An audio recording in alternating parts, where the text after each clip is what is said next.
성도 여러분 안녕하십니까? 2023년이 시작하기가 무섭게 벌써 1월이 마지막 안식일을 맞게 되었습니다. 시편 기자가 기록한 것처럼 시간이 너무나 신속하게 날아가는 시대에 살아가고 있는 것 같습니다. 이제 1월 마지막 안식일을 맞아서 우리 제7일 안식일 예수 재림교회에 가지고 있는 믿음과 선교의 무한한 발전소라 할 수 있는 이 안교 교과 공부를 통하여 하늘의 지혜를 얻게 되는 시간 되시길 간절히 바라면서 우리 교과를 시작해 보도록 하겠습니다. 지난주에 이어서 제가 이것을 여러분에게 소개해 드리는데요. 은혜롭고 감동적인 청지기 교과 공부를 위한 7가지 서약입니다. 오늘은 읽지 않겠습니다. 한번 여러분께서 눈으로 한번 이렇게 살펴봐 주시고 다시 한번 더 마음에 결심을 가져주시길 바랍니다.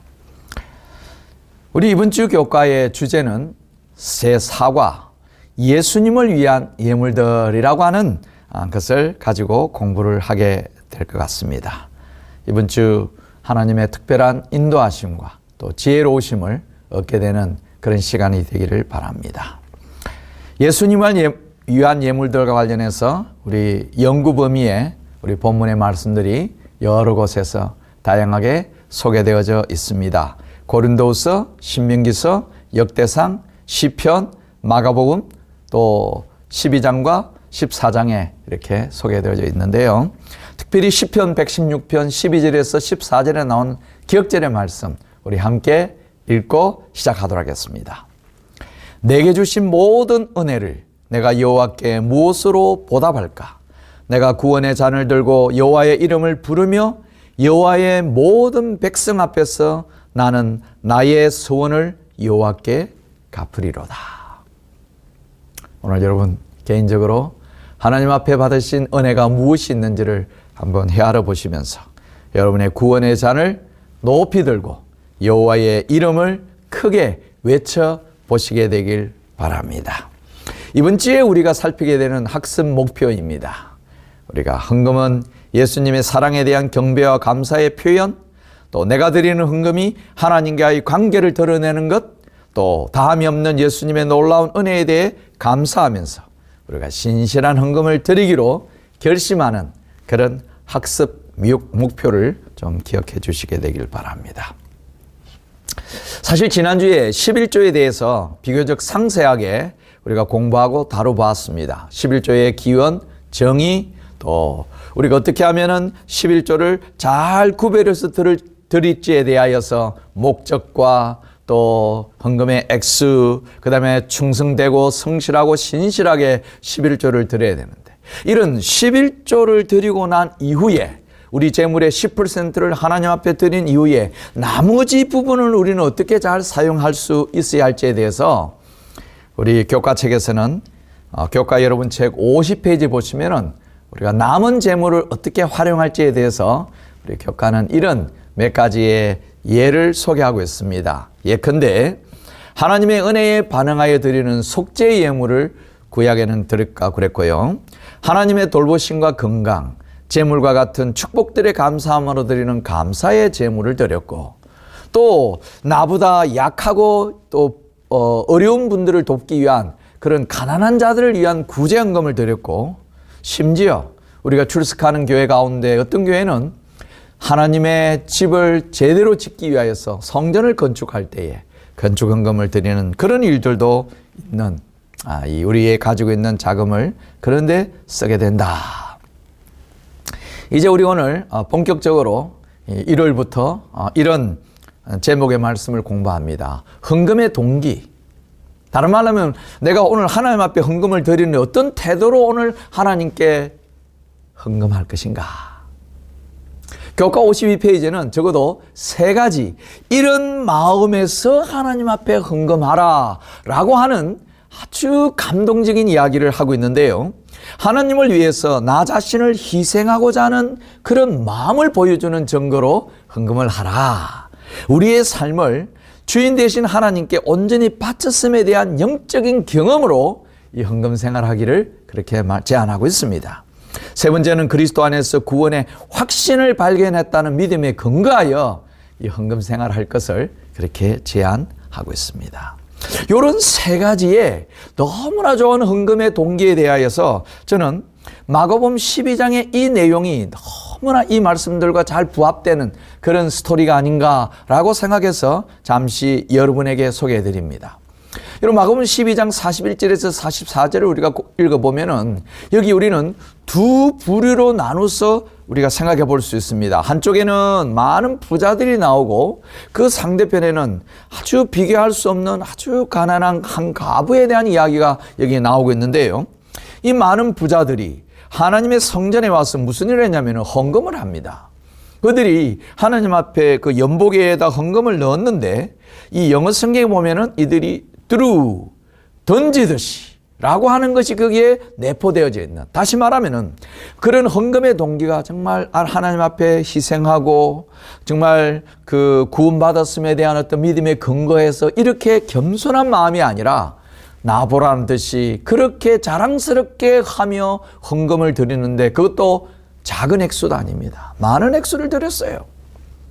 그러나 그것은 예수님의 눈에는 정말 많은 것 가운데 비교할 수 없을 만큼 아주 일부분을 하나님 앞에 드립니다. 그러면 그 반대편에 있는 우리 한 가난한 가부는 어떻게 했다는 겁니까?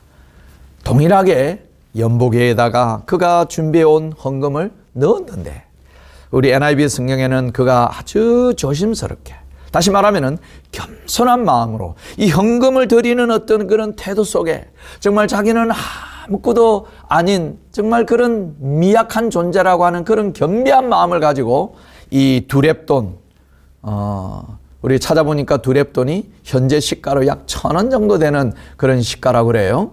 근데 이 대부분의 우리 교우님들이 뭐 1,000원 이상의 헌금을 우리 대부분 하실 거라고 생각되어지는데 이 여인에게 있어서는 이 1,000원은 그가 가지고 있는 모든 것 전부라고 이렇게 이야기했습니다.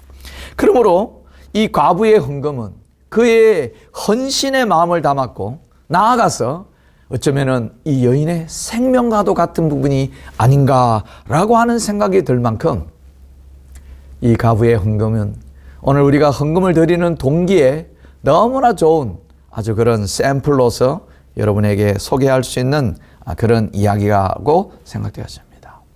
시대의 소망 읽어보면 하이프이는 이렇게 이야기하고 있죠. 시대의 소망 615페이지에 이 여인의 마음은 그의 예물과 함께 바쳐졌다. 뭐라고요? 이 과부의 마음이 돈과 함께 하나님 앞에 드려졌습니다. 그러므로 그 가치는 그 동전의 가치가 아니라 두렙돈이라고 하는 그 1,000원 정도밖에 되지 않는 그 볼품없는 가치가 아니라 하나님께 대한 사랑과 하나님의 사업에 대한 관심으로 평가되어졌다. 참 너무나 감동적인 말씀 아닙니까? 교회정은 3권 398페이지에도 성소의 저울에서 드려진 양에 의해서가 아니라 그 희생을 유발하는 사랑에 의하여 계량될 것이다. 저울질 될 것이라는 것이죠. 그래서 우리가 헌금을 할 때 정말 어떤 동기로 우리가 헌금해야 될지에 대한 너무나 좋은 그런 말씀이라고 생각되어집니다. 사실 여러분 오해하지 말아야 할 것이 하나 있는데 하나님이 무슨 우리의 예물을 필요로 하는 분입니까? 하나님 우리의 재물을 있어도 되고 없어도 되고 하는 그런 분입니다. 우리의 예물을 필요로 하지 않으십니다. 거기에는 정말 우리가 이해할 수 없는 많은 구속적인 것들이 담겨져 있다는 것을 우리는 기억해야 합니다. 우리의 예물로 주님을 부여하게 할 수 없다는 것 여러분 인정하시게 되길 바랍니다. 우리는 이 헌물을 드리는 일을 통하여서 하나님께 대한 우리의 감사와 사랑을 나타내고 표현하는 그런 유일한 통로라고 하는 사실, 다른 길은 하나님께서 만들어 놓지 않으셨다고 창세기에 보내는 권면 18페이지에 말씀하고 있습니다. 월요일은 참 아주 제목이 좋습니다. 참 재밌습니다. 우리가 헌금 생활을 하는데 목사님 그럼 헌금을 얼마나 제가 드려야 됩니까? 아마 이런 질문을 하실 분도 있을 것입니다. 여기에 대한 답이 신명기 16장 17절에 나와 있죠. 각 사람이 내 하나님 여호와께 주신 복을 따라서 그 힘대로 드려라. 우리가 오늘 얼마를 드려야 할지 누가복음 12장 48절에는 많이 받은 자에게는 많이 요구할 것이고 많이 맡은 자에게도 많이 달라 할 것이다. 여러분, 나는 많이 받은 사람입니까? 나는 하나님께 많은 것을 맡은 자입니까? 아니면은 적게 받은 사람입니까? 적은 것을 맡은 사람입니까?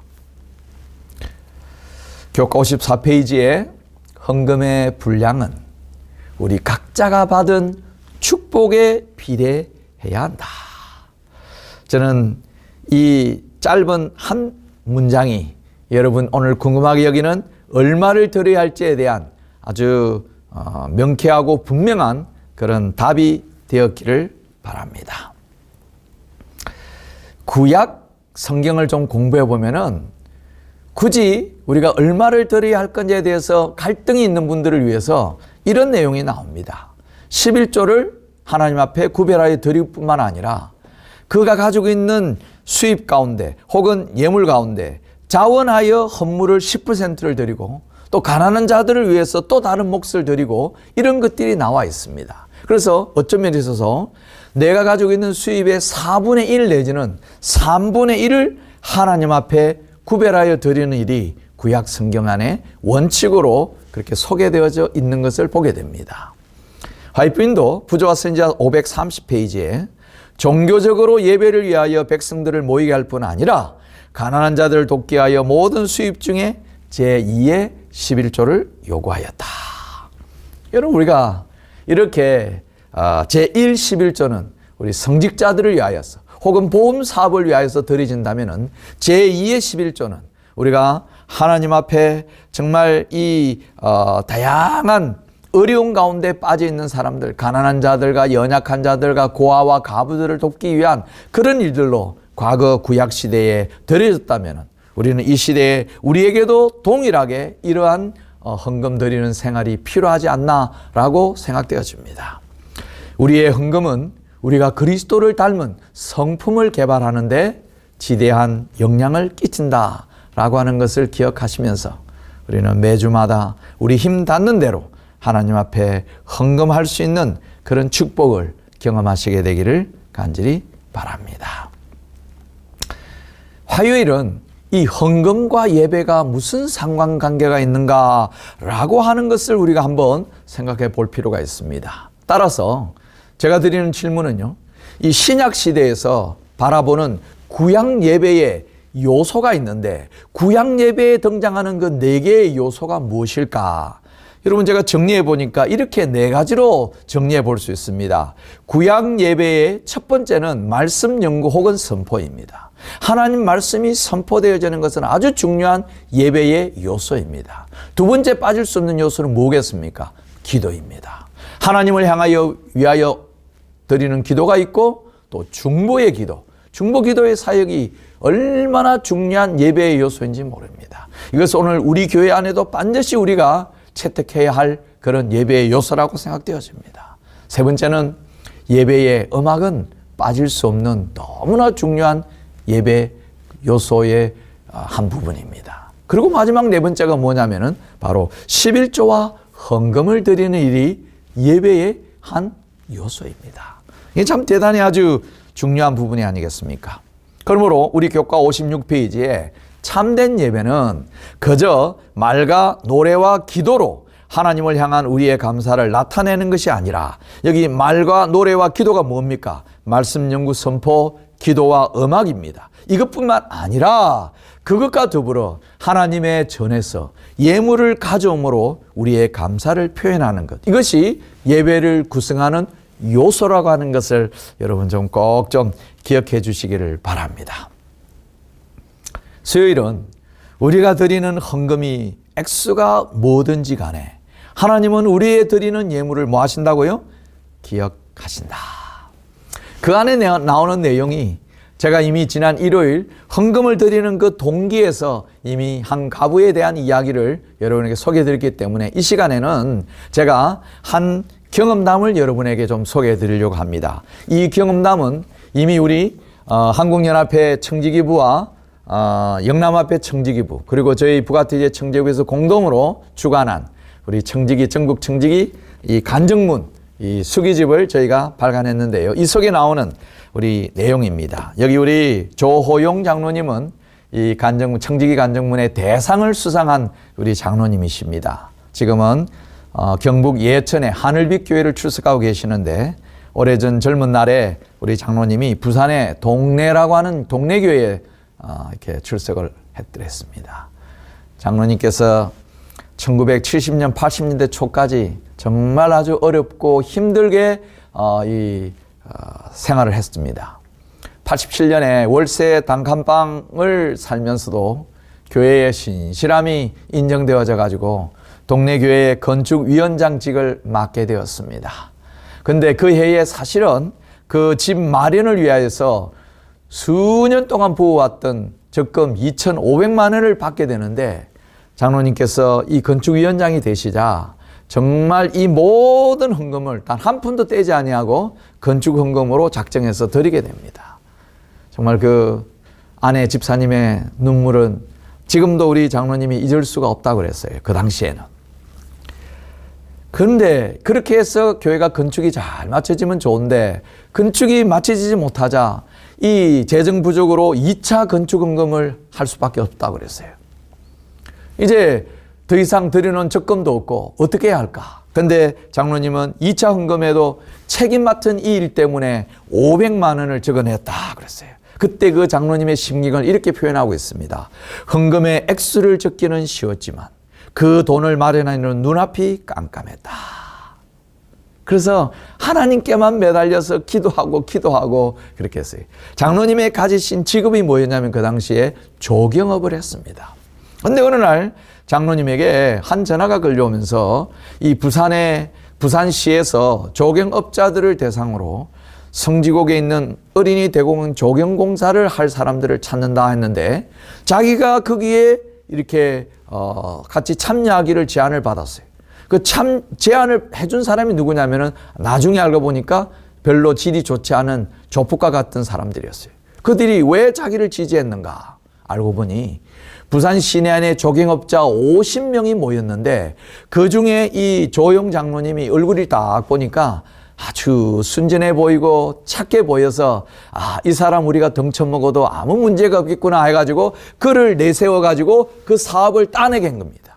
아니나 다를까 시에서 나오는 선입금과 중도금 등등을 줬는데도 불구하고 장로님에게 이 돈이 전달되지 않자 장로님께서 목숨을 내놓고 이 조폭업자들 앞에서 이렇게 선언을 했습니다. 이 공사를 해서 얻게 될 수익금은 전부 우리 교회 건축을 위해서 헌금할 돈이니 절대로 다른 생각을 하지 마시라. 엄히 경고를 합니다. 조폭되는 사람들이 아주 찔끔했어요. 여러분, 기적이 일어났습니다. 이 어린이 대공원에 2차 건축 헌금 500만 원을 했는데 놀랍게도 수익금이 얼마가 나왔냐면 500만 원이 생겼어요. 500만 원. 그래서 2차 헌금까지 장로님은 정말 하나님 앞에 온 마음과 뜻과 정성을 다해서 건축 헌금을 드리게 되었다 그랬습니다. 그 위에 그의 장로님에게 이르러오는 여러분 놀라운 기적의 역사들 다 지금 소개해 드릴 수는 없습니다만은 그냥 짧게 말씀드리면은, 그가 한 번은 부산의 괴정 아파트 단지들이 한참 당시에 노태우 정부에서 100만 호 건설할 때에 막 아파트들이 지어져 나가는데, 자기가 그곳에 한번 우연히 방문을 해서 주변 건축 현장을 둘러보는데 누가 자기에게 당신 누구요? 라고 했더니 나 조경업자인데 여기 조경할 일이 있나 싶어서 왔습니다 했더니 그분이 들어오라고 그랬어요. 그 현장에 들어가서 현장 사무소에 들어가서 이야기를 하는데, 당신 나랑 그럼 계약하자고. 이분이 현장 소장님이에요. 무슨 아무런 실적을 보자는 말도 안 하고 실력이 있는지도 점검해 보지도 않은 채 다짜고짜 그냥 계약부터 하게 됐어요. 그래서 그 괴정에 있는 아파트 조경공사를 잘 마치자 주변에 있는 다른 많은 사람들에게 입소문이 나서 여기저기서 조경업을 하게 되었다고 그랬습니다. 나아가서는 부산의 굴지에 우리 태광 시럽이라고 하는 어마어마한 공장에 조경도 따내게 되고, 그 일로 인해서 장로님은 이제 드디어 내 집 마련을 하게 되고 나아가서 차도 사게 되고 어마어마한 축복을 받고, 그 받은 축복을 그가 혼자서 움켜쥐는 것이 아니라 이제 양로원을 찾아다니고 고아원을 찾아가고 심지어 이 수영 생활하고 있는 그런 교도소를 찾아가서 그들에게 많은 사회 사업들을 하는 그런 일을 장로님이 했노라고 간증문에 기록하고 있습니다. 장로님의 이 간증문의 결론입니다. 그는 뭐라고 이야기하냐면 인간의 더하기 믿음을 통하여 하나님께서는 곱하기의 축복을 하셨다. 여러분, 제가 지난주에 여러분에게 말씀드렸죠? 말라기 3장 하늘의 수문을 열고 쌓을 곳이 없도록 부어주시는 주의 축복. 오늘 여러분, 하나님은 우리가 드린 예물을 기억하신다는 것을 꼭 잊지 마시게 되길 바랍니다. 하나님은 하늘에서 오늘 우리의 드리는 이 작은 예물도 하나님은 잊지 않으십니다. 여기 청지기에 보내는 기별 178페이지 주님의 금고에 2렙돈을 드린 그 가난한 가부는 사랑과 믿음과 자비를 나타내었다. 그 신실한 헌금 위에 임한 하나님의 축복은 그 헌금으로 하여금 위대한 축복의 근원이 되도록 하였다. 축복의 근원을 오늘 여러분 경험하시게 되길 간절히 바랍니다. 이제 목요일에는 보면은 특별계획 큰 병에서 드리기, 참 제목이 이해가 될 듯 말 듯 합니다. 이걸 어떻게 하면은 우리가 좀 교과를 공부하면서 잘 이해를 좀 시켜드릴까 제가 고민하면서 여기에 두 자산의 종류가 나오더구만요. 하나는 유동자산이 있고 다른 하나는 비유동자산 혹은 고정자산이라고 합니다. 무슨 조그만 사업을 경영하는 분들이라면 이 정도는 충분히 다 이해할 거라고 생각되어집니다. 유동자산의 의미가 뭔지, 종류는 무엇이며 또 우리 보통 사람들이 이 유동자산을 어느 정도 가지고 있느냐. 통계에 의하면은 우리는 유동자산 즉 현금이라든지 수표라든지 저축, 단기자금, 펀드 및 채권 이런 거를 9%를 가지고 있다고 그래요. 평균적으로. 그 다음에 대부분의 자산은 거는 뭐냐면은 비유동자산, 바로 현금화할 수 없는 것들. 예를 들면은 뭐 부동산, 집, 특정한 예금, 시간이 지나가야 되는 거, 장기 예금, 뭐 이런 것들은 바로바로 현금화할 수 없는 거죠. 대부분의 통계적으로 사람들이 가지고 있는 자산은 주로 비유동자산이 얼마나요? 91%입니다.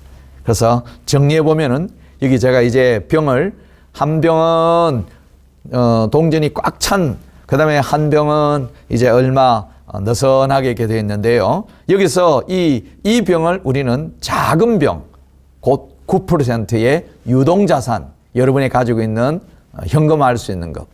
그 다음에 왼쪽 병에 있는 것은 이제 동전이 꽉 차 있는데 비유컨대 이것은 큰 병에 해당되는 것이죠. 이거는 비유동자산 91%가 되겠습니다. 여러분 이것을 통해서 좀 잘 머리에 그림이 잔상이 났게 되기를 바랍니다. 여기서 우리는 마가복음 14장의 이야기를 우리가 다시 한 번 더 생각해 볼 수 있습니다. 시몬의 잔치에 예수님께서 참석을 하시고 거기에 누구도 왔냐? 막달라 마리아도 함께 참석한 거 아시죠? 그리고 막달라 마리아가 그곳에서 정말 향유 옥합을 깨뜨려서 예수님의 발을 이렇게 씻기시는 장면이 나오는데 이 향유 옥합 예물의 가치가 얼마인가? 성경은 그것을 굳이 액수를 정확하게 표현하고 있더라고요. 얼마라고요? 300데나리온. 이 한 데나리온이 한 사람이 하루에 받게 되는 품삯이라고 하니 300데나리온은 52번의 안식일을 빼고 나면은 혹은 일요일을 빼고 나면은 300데나리온은 거의 1년치 급여에 해당하는 가치다. 1년치 급여. 정말 어마어마한 돈이 아니겠습니까? 우리는 여기서 이런 질문을 또 한번 생각해 볼 수 있습니다. 그러면 이 마리아가 예수님께 드렸던 이 예물, 이 향유 옥합은 작은 병과 큰 병 중에 어느 병에 꺼내서 드렸다고 여러분들은 생각되어지냐 하는 것을 제가 여러분에게 말씀드리고 싶습니다. 작은 병입니까? 아니면 큰 병입니까? 1년치의 급여에 해당되는 돈은 우리가 9%라고 하는 그 자금에서 드리기에는 사실 좀 액수가 큰 단위라고 생각되어집니다. 따라서 이것은 작은 병이 아닌 분명히 큰 병에서 드려진 액수라고 생각되어집니다. 우리 교과 60페이지에 큰 병에서 예물을 드리기 위해서는 참된 사랑, 참된 헌신이 필요하다라고 기록하고 있습니다. 그렇습니다, 여러분. 우리가 어떤 때는 특별한 계획을 위하여서, 특별한 목적을 이루기 위하여서 작은 병이 아닌 정말 큰 병에 있는 자금을 내어서 하나님 앞에 드리는 일이 있을 수도 있다는 것을 기억하시고, 우리가 그렇게 하나님 앞에 다시 한 번 더 그런 축복을 구하는 그런 믿음의 시간들이 있게 되길 바랍니다. 저는 이 점을 빌어서 여러분에게 이 통합헌금이 뭐냐 다시 한번 여러분이 잠깐 소개를 하면서 오늘 교과를 좀 마무리해 보려고 합니다. 통합헌금은 우리 영어로 여기 Combined Offering Plan이라, 여러 가지 것들이 함께 이렇게 종합되어져 있는 것을 여러분 아마 아실 것입니다. 이 통합헌금은 우리 부가태지에는 언제부터 시행되었냐면은 2019년부터 시행되어졌습니다.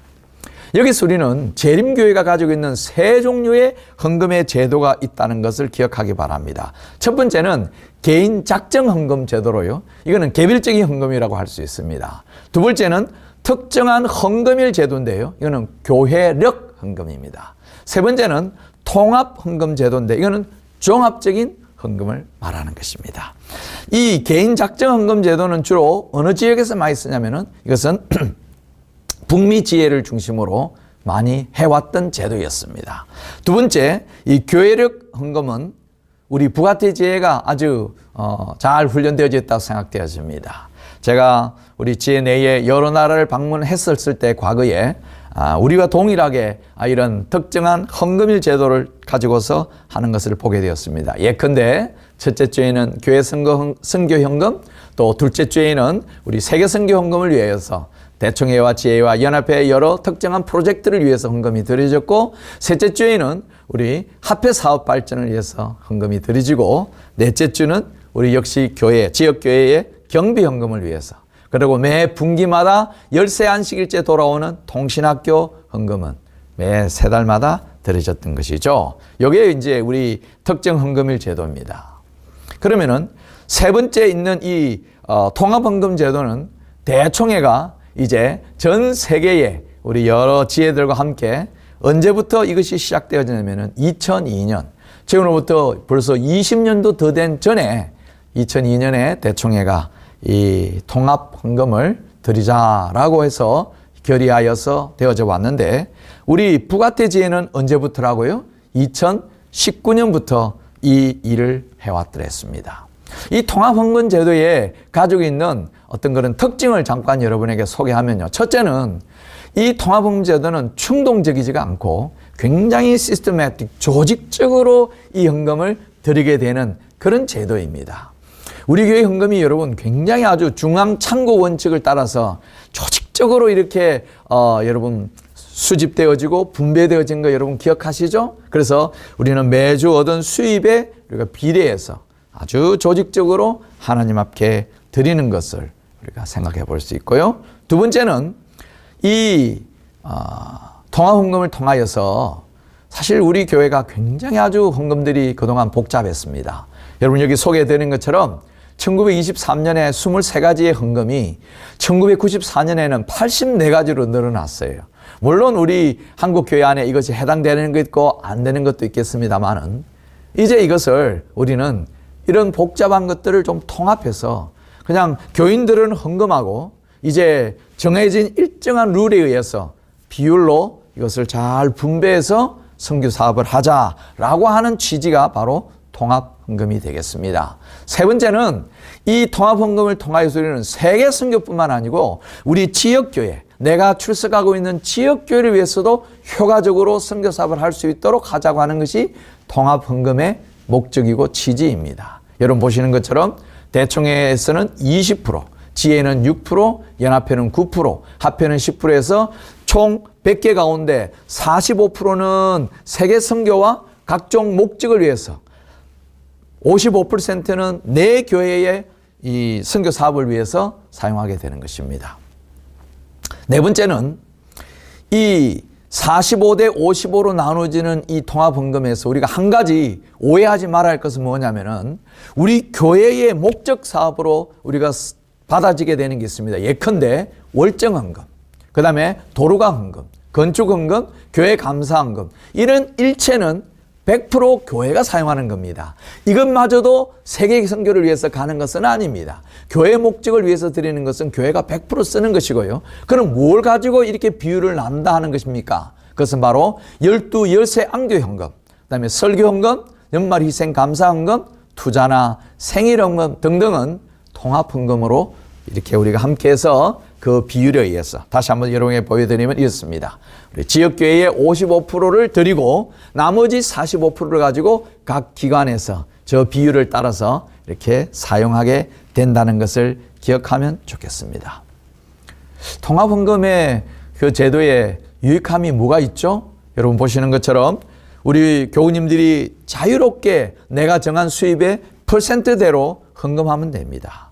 예배에 우리는 더 많은 시간을 할애할 수 있고 이미 내가 축복받았기에 우리 예배 드리는 분들은 하나님 앞에 헌금하는 그런 유익이 있고요. 또 여기 예배에는 예배자는 예배에 대한 어떤 특별한 다른 프로젝트 홍보가 없어도 그냥 내가 하나님 앞에 헌금을 드리면은 자연스럽게 그것이 세계 선교를 위하여서 잘 조직적으로 이 헌금이 분배되어진다는 것입니다. 이것은 우리의 마음속에 있는 이기적인 생각을 우리가 좀 이렇게 배제시킬 수 있는 또 그런 아주 좋은 유익점이 있고요. 무엇보다도 우리 교회 안에 오신 분들이 새로운 신자들이 교회에 정착할 때 이 교회는 왜 이렇게 헌금들이 많나 종류가 많나 회의감이 들 때에 이 통합 헌금은 아주 단순하게 모든 것을 드리기만 하면은 그 이후에는 우리가 비율에 따라서 조직적으로 잘 헌금이 세계 선교를 위해서 흘러가도록 되어 있기 때문에 우리 새신자들에게 아주 쉽게 통합 헌금에 대한 정신을 이해시킬 수 있는 장점이 있다는 것을 기억하시게 되길 바랍니다. 오늘 더 깊은 우리 사과 공부의 연구를 위해서 여러분 우리가 기억해야 할 것은 뭐냐면은 우리가 드리는 어떤 종류의 이게 헌금이든지 하나님께서는 그저 공짜로 취하시는 분이 아니라 하나님 반드시 보상을 하신다는 것이고 혹시나 여러분 우리가 이렇게 드리는 이 일들을 통하여서 우리가 오늘 하나님의 영혼 구원을 성취하지 못했을지라도 하나님의 영광만 단순하게 바라보고 신실한 마음으로 희생한 자들은 저들의 보상을 잃지 않을 것이라고 교회정은 이건에 말씀하고 있습니다. 그렇습니다. 우리의 상급이 우리에게는 있다는 사실을 기억하고 우리 지상에 사는 날 동안 예수님이 다시 오시는 그날까지 우리는 충성스럽게 이 청지기의 삶을 이어가면 좋을 거라고 생각되어집니다. 여러분 오늘 안교 반원들과 함께 내가 평생 갚아도 다 갚지 못한 하나님께 받은 혹시 은혜가 뭐가 있는지 또 그 은혜를 갚기 위해서 내가 어떤 보답을 했는지 혹시 이런 경험담이 있으면 여러분 좀 잠깐 나누는 시간을 가지시면 좋겠습니다. 결론입니다. 결론은 딱 하나입니다. 여기 붉은 글씨 헌금은 예배 행위다. 그렇습니다, 여러분. 우리가 예수님을 위하여서 드리는 이 예물들은 바로 뭐냐면은 예배입니다. 헌금이 예배의 일부 요소라고 하는 사실을 여러분 반드시 기억하시고 우리 헌금 생활에 마음과 뜻과 정성을 잘 가미하셔서 하나님 앞에 매주마다 헌금 생활을 구별하여 드리시게 되기를 여러분에게 좀 호소를 드립니다. 이제 우리가 예수님의 십자가의 그 사랑, 그 보혈로 우리가 용서와 구원을 경험한 사람들 아닙니까?